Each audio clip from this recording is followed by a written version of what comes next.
আপনারা ঠিকই ভোট চোর হিসেবে ইতিহাসে স্মরণীয় হয়ে থাকে। বিএনপির অভ্যন্তরে লুকানো কিছু গুপ্ত উপদেষ্টা ছিল, যারা ইলেকশন ইঞ্জিনিয়ারিং করে বিরোধী দলের অনেক নেতাকে ইচ্ছা করে হারিয়ে দিয়েছে। তা না হলে 11 দল আমরা প্রায় 180-র মতো আসন পেতে যাচ্ছিলাম। ফলাফল ঘোষণা হচ্ছিল, কিছুক্ষণ পরে হঠাৎ সমস্ত মিডিয়াতে ফলাফল ঘোষণা বন্ধ হয়ে গেল।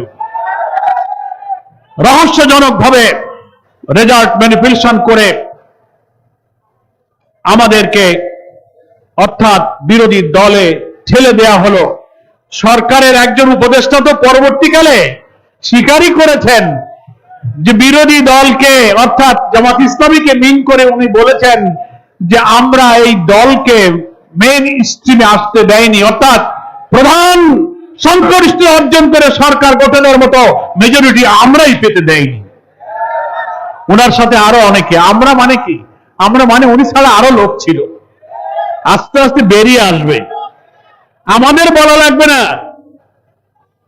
ওই উপদেষ্টা যেমন বলেছেন নিজে চুরি যে করে তার মধ্যে একটা গিলটি ফিলিংস, চোর চোর মনোভাব থাকে, গল্পে গল্পে কোনো না কোনো সময় একসময় বলে ফেলে। আমাদের আমিরে জামাত পার্লামেন্টের বিরোধী দলের নেতা উনি বলেছিলেন ইলেকশন ইঞ্জিনিয়ারিং সাথে কারা জড়িত আমরা নাম বলবো না, যারা জড়িত তারা একসময় নিজেরাই বলে ফেলবে। ঠিকই এক ভদ্র মহিলা বলে ফেলছেন, কি পারছেন না, আরো আছে লোক ভিতরে, আমাদের বলা লাগবে না, উনি বলবেন আমি কলা খাইনি, নিজেই বলবে। আমরা সেই জন্য অপেক্ষা করছি। এখন কথা হলো, অনেক প্রশ্ন অনেক কষ্টের সত্ত্বেও আমরা এই নির্বাচনের ফলাফল মেনে নিয়েছি একটা কারণে, 17 বছরে রাজনীতিতে সংঘাত, সহিংসতা, হানাহানি, জ্বালাও পোড়াও, হরতাল, ধর্মঘট, খুনাখুনি, রক্তাক্ত বিরোধী দলের উপরে সহিংসতার রাজনীতির কবর দিয়ে জুলাই আন্দোলনে নতুন বাংলাদেশের স্বপ্ন আমরা দেখেছিলাম। আমরা যদি এই ফলাফল বয়কট করতাম, আরেকটি রক্তঝরা আন্দোলনের সূচনা আমরা করতে পারতাম।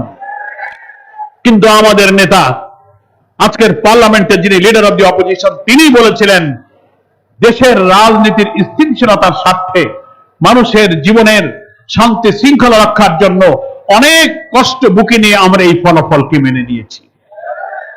তার অর্থ এই নয় যে আপনাদের ইঞ্জিনিয়ারিং জোর করে আপনারা যে ভোট ছিনতাই করেছেন, ফলাফল ছিনতাই করেছেন, এটাকে আমরা কিন্তু স্বীকৃতি দিচ্ছি না।